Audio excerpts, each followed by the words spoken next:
নমস্কার বন্ধুরা, welcome to আরকে sports. আশা করি তোমরা সবাই সুস্থ ও অনেক ভালো আছো। বেশ কিছু গুরুত্বপূর্ণ আপডেট আজকে কিন্তু এই ভিডিওতে রয়েছে। মোহনবাগান দল থেকে কেরালা ব্লাস্টার্স এফসি দলের কেরালার একটা ফুটবলারকে কেরালা কিন্তু পুরোপুরি কনফার্ম করে নিল। এছাড়া আইএসএলের মিডিয়া রাইটস পেল ফ্যানকোড, এবং তারা কি শুধুমাত্র মোবাইল অ্যাপেই করবে নাকি টিভিতে করবে লাইভ টেলিকাস্ট, এই সমস্ত বিষয় নিয়ে কিন্তু বেশ কিছু গুরুত্বপূর্ণ আপডেটস রয়েছে। আরও অন্যান্য কিছু আপডেটও রয়েছে, তাই একটু স্কিপ না করে এই ভিডিওটা শেষ অবধি দেখতে থাকো।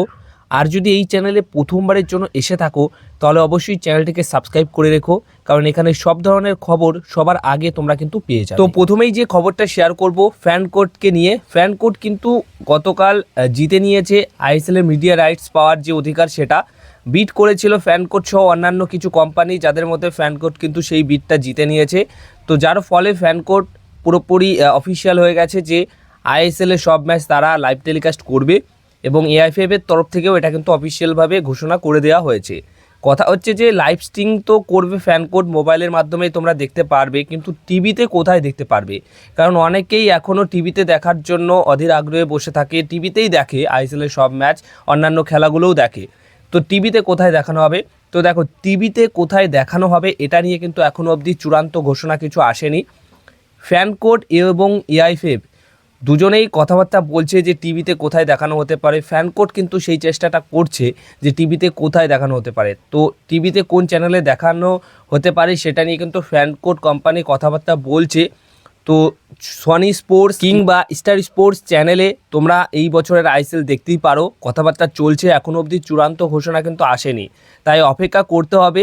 যখন এই বিষয়টা নিয়ে চূড়ান্ত কোনো খবর আসবে সেটা অবশ্যই তোমাদেরকে জানানো হবে। তো তাই বলেই যে এটা নয় যে টিভিতে দেখানো হবে না, টিভিতে দেখানোর জন্য কিন্তু কথাবার্তা বলছে ফ্যানকোড কোম্পানি অন্যান্য চ্যানেলদের সাথে। দেখা যাক শেষ অবধি কী আপডেট আসে।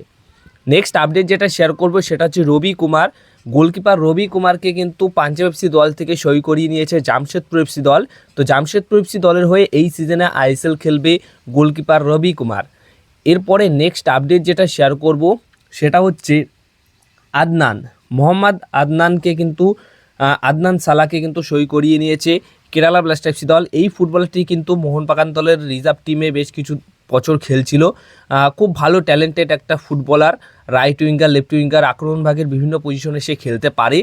তো কেরালা থেকে এই প্লেয়ারটিকে মোহনবাগান দল নিয়ে এসেছিল, কিছু বছর রিজার্ভ টিমের হয়ে খেলেছেন এবং বিভিন্ন টুর্নামেন্ট খেলেছে। আইএসএলের মেন টিমেও সে সুযোগ পেয়েছিল, কিন্তু মেন টিমে কখনও তাকে খেলতে দেখা যায়নি। তো সেই মোহাম্মদ আদনান সালাকে কিন্তু কেরালা ব্লাস্টার্স এফসি দল সই করিয়ে নিয়েছে, তাদের ঘরের ছেলে, মানে তাদের কেরালার ছেলে। তো সেই ক্ষেত্রে তাদের কিন্তু হোম কামিংই বলতে পারো। আর হোম কামিং বলছি কেন, কারণ এই মোহাম্মদ আদনান সালা কিন্তু একটা সময় কেরালা ব্লাস্টার্স এফসি দলের হয়েও খেলেছে, তখন সে রিজার্ভ টিমের ফুটবলার ছিল। তো সেখান থেকে মোহনবাগান দল সই করিয়েছিল, আবার সেই আদনান সালাকে নিয়ে এলো অবশ্যই কেরালা ব্লাস্টার্স এফসি দল। তো এটা কিন্তু পুরোপুরি ডিল ডান হয়ে গেছে। এর পরের যে আপডেটটা রয়েছে সেটা হচ্ছে কেরালা ব্লাস্টার্স এফসি দল মোহনবাগান দল থেকে একটা প্লেয়ার, তাদের ঘরের প্লেয়ার, তারা সই করিয়ে নিল।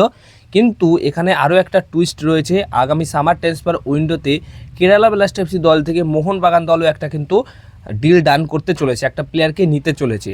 তো যদি তোমরা আগের কিছু ভিডিও দেখো তো সেখানে 6 থেকে 7টা প্লেয়ারের লিস্ট দেওয়া হয়েছিল।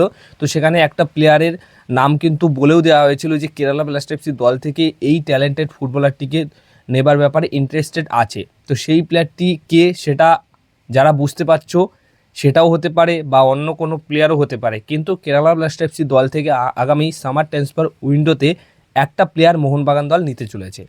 এই রকমই আপডেট কিন্তু রয়েছে এবং তার জন্য কথাবার্তা শুরু হয়ে গেছে। এখন সামার ট্রান্সফার উইন্ডো খুললে তারপর কিন্তু সেই ডিলটা ডান করবে মোহনবাগান দল।